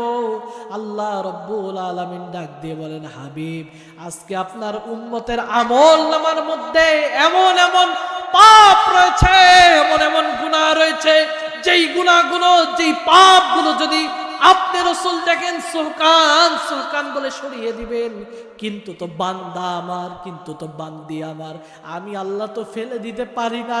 এই জন্য আজকে আপনার উম্মতের আমলনামা আপনারেও দেখাবো না, আমি আল্লাহ আজকে আড়াল করে পর্দা করে আপনার উম্মতের হিসাব নিকাশ নিব। হযরতে জিবরাইল আলাইহিস সালাতু ওয়াস সালাম নবীজির সামনে আসলেন, এসে ডাক দিয়ে বলে, রাসূলুল্লাহ, ইয়া হাবিবাল্লাহ, নবী গো, আল্লাহ রাব্বুল আলামিন ওয়াদা করেছেন আপনার গুনাহগার উম্মতকে ধ্বংস করবেন না, আপনি তো রক্ষা কবচ হিসাবে জমিনের মধ্যে ছিলেন।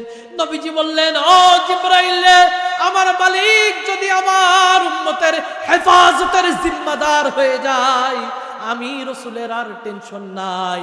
এই যে এখন আসল ঘটনা ঘটে, নবীজি সাল্লাল্লাহু আলাইহি ওয়াসাল্লাম তার ডান হাত আসমানের দিক তুললেন, আসমানের দিক নবীজি তার ডান হাত তুললেন, আসমানের দিকে ডান হাত তুলে বললেন, আল্লাহুম্মা রফিকাল আলা, আল্লাহুম্মা রফিকাল আলা, আল্লাহুম্মা রফিকাল আলা।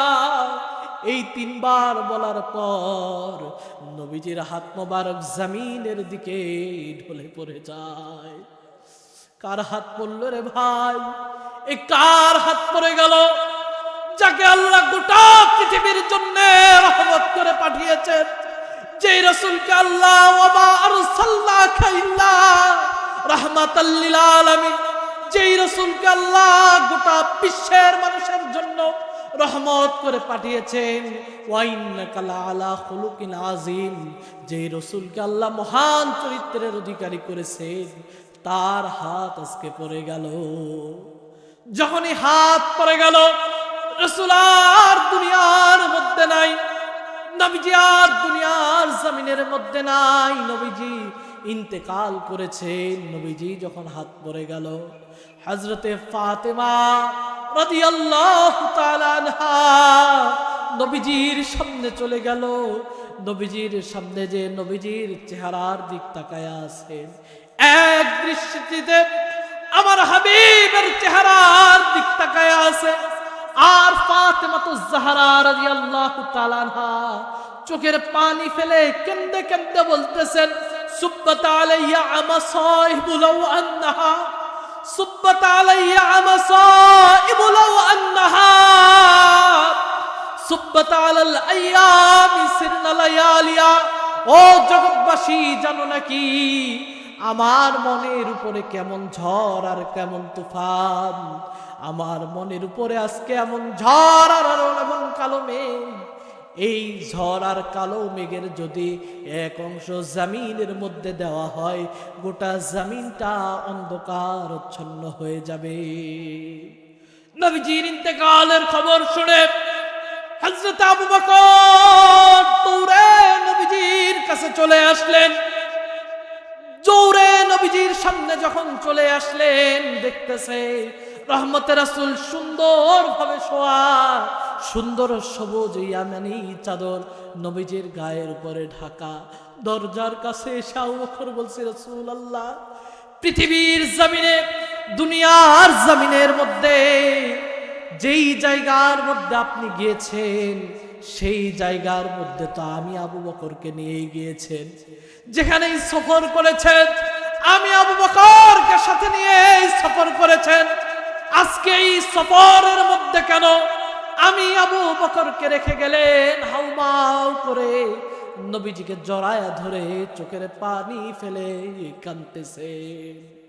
আজকের এই চোখের পানি নবীজির কাফনের মধ্যে পড়ে, আবার গারে সুরের মধ্যে আবু বকরের চোখের পানি নবীজির গালের মধ্যে পড়ে। যখন ফাঁকা গর্ত আটকাতে যে আবু বকর পায়ের গোড়ালি দিয়ে যখন আঘাত করেছিল, ধরেছিল ওই গর্ত, সাপ যখন আবু বকরের গোড়ালির মধ্যে কামড় দিয়েছিল, হযরত আবু বকর সেই সময়ও চোখের পানি নবীজির গালের মধ্যে ফেলিয়েছেন। আবার আজকে নবীজি সাল্লাল্লাহু আলাইহি ওয়াসাল্লামের কাফনের মধ্যে হযরতে আবু বকর সিদ্দিক চোখের পানি ফেলায়। আল্লাহ রাব্বুল আলামিন যেন নবীজির কাফনের মধ্যে আবু বকরের চোখের পানিকে আতর হিসাবে ব্যবহার করায় দেয়। কি নবীজির মায়া ছিল এই উম্মতের জন্য। আমার যুবক ভাইরা, দুনিয়ার হারাম নারীকে নিয়ে আপনি ব্যস্ত, দুনিয়ার হারাম প্রেম নিয়ে আপনি ব্যস্ত, দুনিয়ার নেতার পিছনে আপনি ব্যস্ত। নেতা নমিনেশন পেয়ে আপনার মতন কর্মীকে ভুলে যায়। কিন্তু রসুলের খাঁটি আশেক হয়ে যদি এই জমিন থেকে বিদায় হতে পারেন, রসুল কোনোদিন কিয়ামতের ময়দানে আপনার মতন এই গুনাহগার উম্মতকে ভুলবেন না।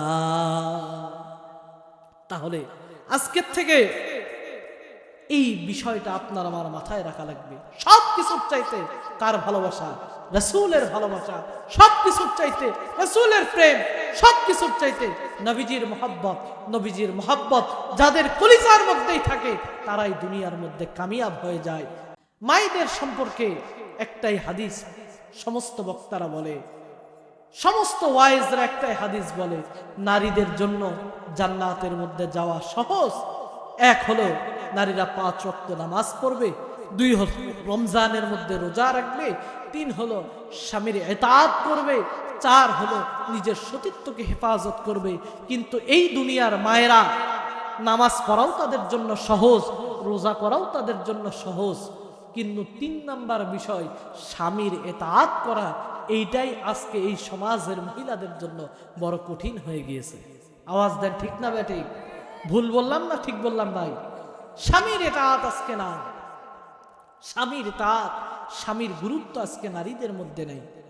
হযরতে খাদিজাতুল কুবরা রাদিয়াল্লাহু তাআলা আনহা, মা দিল লাগায় শুনবেন, হযরতে খাদিজাতুল কুবরা রাদিয়াল্লাহু আনহা নবীজিকে কি ভালোবাসতেন, নবীজিকে কি মহব্বত করতেন। আল্লাহর হাবিব সাল্লাল্লাহু আলাইহি ওয়াসাল্লাম যখন দ্বীনের দাওয়াত দিয়েছেন, এই ইসলাম প্রতিষ্ঠা হওয়ার পিছনে হযরতে খাদিজাতুল কুবরা রাদিয়াল্লাহু তাআলা আনহার অবদান কম নয়। হযরতে খাদিজার অবদান দ্বীনের ব্যাপারে কম ছিল না। নবীজি সাল্লাল্লাহু আলাইহি ওয়াসাল্লাম এত নবীজিকে ভালোবাসতেন। হযরতে খাদিজাতুল কুবরা রাদিয়াল্লাহু তাআলা আনহা নবীজি সাল্লাল্লাহু আলাইহি ওয়াসাল্লাম যখন দ্বীনের দাওয়াত যখন দিতেন, মক্কার মধ্যে নবীজি যখন দ্বীনের দাওয়াত দিতেন, নবীজিকে সবচাইতে বেশি প্রোটেকশন দিয়েছে ওই সময়ে আবু তালেব আর হচ্ছে হযরতে খাদিজাতুল কুবরা রাদিয়াল্লাহু তাআলা আনহা। কেমন প্রোটেকশন নবীজিকে দিয়েছিলেন? খাদিজা ছিল ওই জামানার মধ্যে তাহেরা, সবচাইতে পূত পবিত্র নারী, সবচাইতে আখলাকওয়ালা নারী, সবচাইতে ইমানদার নারী, সবচাইতে ধনবতী নারী। মক্কার কাফেররা গুনগুন করতে শুরু করলো, খাদিজাতুল কুবরা দরিদ্র নবী, দরিদ্র মানুষ মুহাম্মদ রাসূলুল্লাহকে বিবাহ করেছে, যে মুহাম্মদ রাসূলুল্লাহ ধন নাই, সম্পদ নাই। হযরতে খাদিজাতুল কুবরার অন্তরের মধ্যে বরদাস্ত হলো না। মক্কার বড় বড় কাফেরদেরকে হযরতে খাদিজাতুল কুবরা বাড়ির মধ্যে দাওয়াত করলেন। দাওয়াত করার পরে সমস্ত কাফেরদেরকে সুন্দরভাবে মেহমানদারি করিয়ে দাওয়াত খাওয়ানোর পরে সমস্ত কাফেরগুলোকে বললেন, আপনারা একটু বসেন, আজকে আপনাদের সাথে একটা কথা রয়েছে। হযরতে খাদিজা সমস্ত কাফেরগুলোকে বসিয়ে বলছেন, আপনাদের সাথে কিছু কথা রয়েছে। হযরতে খাদিজাতুল কুবরা রাদিয়াল্লাহু তাআলা আনহা কাফেরদেরকে ডাক দিয়ে বলতেছেন, ও মক্কার কাফেররা, বলেন তো এই মক্কার জমিনের মধ্যে সবচাইতে ধনবতী নারীকে, সবচাইতে ধন সম্পদ বেশি কার আছে? বলতেছেন, খাদিজা তোমার সবচাইতে বেশি ধন আর সম্পদ রয়েছে, সবচাইতে বেশি টাকা পয়সা রয়েছে। হযরতে খাদিজাতুল কুবরা বলতেছেন, কম পক্ষে 1.5 ঘন্টার উপরে এখন তো সিঁড়ি রয়েছে, কিছু সময় উঠার পরে ফলের জুস বিক্রি করতেছে, লেবু পানি বিক্রি করতেছে, ঠান্ডা পানি পাওয়া যায়, ঠান্ডা পানি খাই। আর উপরের দিক উঠি, উঠতে উঠতে পা লেগে যায়, অর্ধেক উঠার পর মন বলে আর উঠতে পারবো না, শরীর আর কুলায় না। কষ্ট করে করে হেরা গুহার চূড়ে উঠে গেলাম। আর উঠেছে ওখানে নামাজের স্থান রয়েছে, আগত হাজিরা ওই জায়গার মধ্যে যে নামাজ আদায় করে, ওই নামাজের সিজদার মধ্যে পড়ে চোখের পানি আমার বের হয়ে গেল। আর মনে মনে ভাবলাম, আব্বাজান খাদিজাতুল কুবরা রাদিয়াল্লাহু তাআলা আনহা রাসূলের জন্য 3 বেলা খাবার নিয়ে হেরা গুহার মধ্যে উঠত। কি ভালোবাসা স্বামীর প্রতি ছিল। নবীজি বলতেন, ও খাদিজা, এত কষ্ট করে খাবার নিয়ে হেরা গুহার মধ্যে উঠার কি দরকার? হযরতে খাদিজাতুল কুবরা ডাক দিয়ে বলেন, রাসূলুল্লাহ, আপনারে একটা বেলা খাওয়ায়া না খাওয়ায়া আমি খাদিজা আগে খাবো, কখনোই গো নবী, আমি খাদিজা বরদাস্ত করতে পারি না। কি মোহাম্মত, কি ভালোবাসা খাদিজার প্রতি ছিল। নবীজির মৃত্যুর আগ মুহূর্তে হযরতে খাদিজা চোখের পানি ফেলে কাঁদতেছেন। নবীজি বললেন, ও খাদিজা রে, চোখের পানি ফেলে কেন কাঁদো? হযরতে খাদিজাতুল কুবরা ডাক দিয়ে বলতেছে, ইয়া রাসূলুল্লাহ, মন বলতেছে বেশি দিন আর এই জমিনে থাকবো না। আমার একটা ইচ্ছা রয়েছে, আমার একটা ওসিয়ত রয়েছে। আমার 3টা ওসিয়ত গো নবী, আপনি একটু রাখবেন। আল্লাহর হাবিব বললেন, খাদিজা, দুনিয়ার জমিনে কোনো কিছুই আমি রাসূলের কাছে চাইলে না, এখন আবার কি ওসিয়ত বলো? তুমি আমার প্রিয়তমা স্ত্রী, যা চাইবা তাই তোমারে দিব। রাসূলকে খাদিজা বললেন, 3টা ওসিয়ত গো নবী। 1 নাম্বার, আমি যখন মারা যাব দুনিয়ার কোন বাজারের কাফন আমারে দিবেন না, আপনার চাদর দিয়ে আমারে একটু কাফন দিবেন গো নবী। আমার 2 নাম্বার ওসিয়ত হলো, কবরের মধ্যে যখন আমারে রাখবেন আপনি রাসূল, নিজ হাতে কবরের মধ্যে রাখবেন। আর আমার 3 নাম্বার ওসিয়ত হলো, কবরের মধ্যে রেখে আপনি রাসূল আগে আইসেন না গো নবী, আপনি একটু কিছু সময় থাইকে আমার ইমানের যে অবস্থা, আমার ইমানের যে হালাত, আমার মন বলে কবরের মধ্যে মুনকির নাকিরদের কবরের মধ্যে সওয়াল জবাব আমি খাদিজা দিতে পারবো না, ওই রকম তো ঈমান আমার মধ্যে নাই। আপনি আমার পক্ষ থেকে কবরের সওয়াল জবাব দিয়ে দিন। আল্লাহর হাবিব বিশ্ব নবী রহমতের রাসূল আম্মাজান খাদিজাকে কবরস্থ করলেন, নিজের চাদর দিয়ে কাফন দিলেন, নিজে হাতে কবরের মধ্যে রাখলেন। মাটি দেওয়ার পরে সাহাবায়ে কেরামরা বলতেছেন, ইয়া রাসূলুল্লাহ, নবী গো চলেন যাই। নবীজি ডাক দিয়ে বলেন, আমার সাহাবারা রে, আমার খাদিজার সাথে ওয়াদা হয়েছে, কবরের প্রশ্নের জবাব আমি রাসূল নিজে দিব, তোমরা সবাই চলে যাও, আমি রাসূল একাকী একটু থাকি। নবীজি অপেক্ষা করতেছেন কখন ফেরেশতারা আসবে আর সওয়াল জবাব দিবে। নবীজি সাল্লাল্লাহু আলাইহি ওয়াসাল্লাম অপেক্ষা করতে করতে হযরতে জিবরাইল আমিন নবীজি সাল্লাল্লাহু আলাইহি ওয়াসাল্লামের নিকটে আসলেন। এসে নবীজিকে সালাম দিলেন। সালাম দিয়া ডাক দিয়ে বলতেছেন, ইয়া রাসূলুল্লাহ, ইয়া হাবিবাল্লাহ, নবী গো, কষ্ট করে কবরের পাশে আর দাঁড়ায় থাকা লাগবে না। আল্লাহ রব্বুল আলামিন খাদিজার সম্মানে রব্বুল আলামিন নিজেই কবরের সওয়াল জবাব খাদিজার পক্ষ থেকে দিয়ে দিয়েছে। ও আমার মায়েরা, কি সম্মান রাসূল দিয়েছেন, কি মর্যাদা রাসূল দিয়েছেন। খাদিজাতুল কুবরা রাদিয়াল্লাহু আনহা জমিন থেকে চলে যাওয়ার পর নবীজি মাঝে মধ্যেই নামাজের মধ্যে দুহাত তুলে আল্লাহর দরবারে দোয়া করতেন আর চোখের পানি ফেলে কাঁদতেন আর বলতেন, আল্লাহ, কিয়ামতের দিন সন্তান যেদিন মাকে ভুলে যাবে, মা যেদিন সন্তানকে ভুলে যাবে, স্বামী যেদিন স্ত্রীকে ভুলে যাবে, স্ত্রী যেদিন তার স্বামীকে ভুলে যাবে, আল্লাহ ওই কঠিন কিয়ামতের দিন আমার খাদিজাকে যেন আমি রাসূল না ভুলে যাই। কি নবীজির প্রতি খাদিজার ভালোবাসা ছিল! আমার যুবক ভাইয়েরা, আপনারা আজকে এখানে বসা, আমরা তো চাই শুধু স্ত্রীরাই আমাদের খেদমত করুক, স্ত্রীরাই আমাদেরকে ভালোবাসুক, কিন্তু রাসূল তা বললেন না।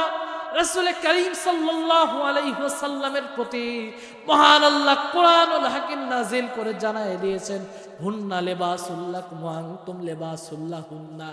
স্বামী হলো স্ত্রীর পোশাক, স্ত্রী হলো স্বামীর পোশাক। আল্লাহ কি বন্ধন দিয়েছেন! যেই জায়গার মধ্যে কোনো পর্দা চলে না, যেই জায়গার মধ্যে কোনো গোপনীয়তা চলে না, কি ভালোবাসা আল্লাহ দিয়েছেন! স্বামী স্ত্রীর আল্লাহ কি ভালোবাসা দান করেছেন! ঠাকুরগাঁয়ের ছেলে, ঠাকুরগাঁর মেয়ে, রাজশাহীর ছেলে অথবা রাজশাহীর মেয়ে ঠাকুরগাঁর ছেলের সাথে বিবাহ হয়, ওই মেয়ে বাপ সন্তান ঘর বাড়ি সব ছেড়ে চলে আসে। যেই বাপ ছোট্ট থেকে ওই মেয়েটাকে বড় করে, যেই বাবা ছোট্ট থেকে বড় করে, যেই মা ছোট্ট থেকে বড় করে, যেই ভাই বোন আপু আপু করে ডাক দেয়, ওই রাজশাহীর মেয়ে আপনার মহব্বতে বাড়িতে চলে আসে, সারাদিন আপনার কাছে থাকে। এই জন্য রাসূল করিম সাল্লাল্লাহু আলাইহি ওয়াসাল্লাম বললেন, খায়রুন নাসি আহলিহি, খায়রুন নাসি আহলিহি, খায়রুন নাসি আহলিহি। রাসূল তিনবার বললেন, ওই স্বামী শ্রেষ্ঠ যে স্বামী তার স্ত্রীর কাছে শ্রেষ্ঠ, ওই স্বামী শ্রেষ্ঠ যে স্বামী তার স্ত্রীর কাছে শ্রেষ্ঠ, ওই স্বামী শ্রেষ্ঠ যে তার স্ত্রীর কাছে শ্রেষ্ঠ। কি ভালোবাসা আল্লাহ রাব্বুল আলামিন স্বামী স্ত্রীর মধ্যে দান করে দিলেন, কি মহব্বত আল্লাহ দান করে দিলেন। আল্লাহ বললেন, ওয়াশিরুহুন্না বিল মারুফ। খবরদার খবরদার, স্ত্রীর গায়ের মধ্যে হাত তুলো না, স্ত্রীকে ঝিরকি দিয়ে কথা বলো না। কিন্তু আজকের সমাজে এমন পুরুষ পাওয়া যাবে যে স্ত্রীকে প্রতিনিয়ত নির্যাতন করে। এমন পুরুষ আছে কিনা ভাই? আজকে সমাজের পুরুষেরা, এইটা সমাজের একটা ব্যাধি, এটা না বললেই নয়। এখানে ম্যাক্সিমাম 90% পুরুষদের মধ্যে পাওয়া যায়। বিয়ের পরে অনেক পুরুষ আছে মাকে ভুলে যায় স্ত্রীর ভালোবাসা পেয়ে, অথবা মায়ের কথা শুনে স্ত্রীকে ভুলে যায়। এমন সমস্যা আছে কিনা ভাই? ও সারাদিন ধরে চেষ্টা করে সকালে রাজি করে বউরে সন্তুষ্ট করতে, আবার সকালে চিন্তা করে মাকে খুশি করতে, আবার রাত্রেবেলা চিন্তা করে স্ত্রীকে খুশি করতে। সম্মানিত যুবক ভাইয়েরা আমার, সঠিক সলিউশন এখানে একটা দিয়ে যায়, আল জান্নাতু তাহতা আকদামিল উম্মাহাত। মায়ের পায়ের নিচে কি? জোরে বলে, বেহেশত।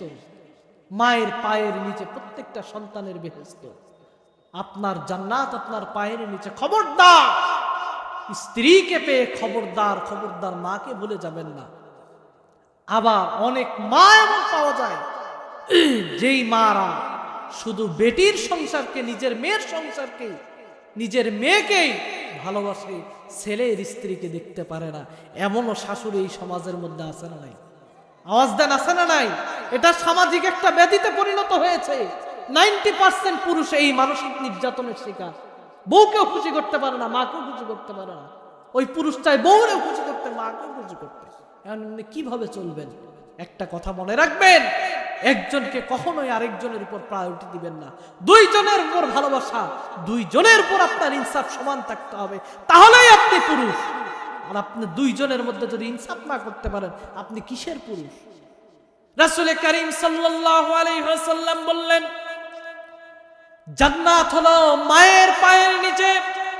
আর নবীজি সাল্লাল্লাহু আলাইহি ওয়াসাল্লাম আরেকটা কথা বললেন, স্ত্রীর সুপারিশ ছাড়া কোনো পুরুষ আল্লাহর জান্নাতে যেতে পারবে না।